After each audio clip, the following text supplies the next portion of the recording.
এই কেকটা আমার মাদার্স ডে স্পেশাল কেক ছিল। তো দেখো আমি একে একে শাড়ির প্যাটেলসগুলো করে নিচ্ছি। জানো তো আমি না আমার মায়ের ভালোবাসা অতটা পাইনি, যেহেতু আমার মা মারা গিয়েছে।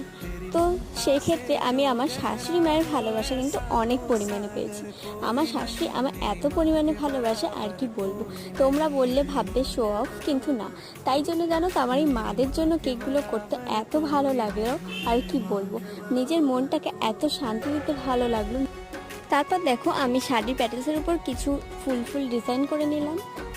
আমি ফন্ডেন্ট দিয়ে এই মাটা লিখে নিয়েছিলাম, তো দেখো কেমন লাগছে। তারপর একে একে ফন্ডেন্টের এই ফ্লাওয়ারগুলো বসিয়ে নিলাম কেকের লুকটা খোলার জন্য। এই কেকটা কাস্টমার আমায় এই ফটোটা পাঠিয়ে বললো করে দিতে। আমি বললাম ঠিক আছে, কোনো ব্যাপার না। তো আমিও আমার মতো করতে শুরু করে দিলাম।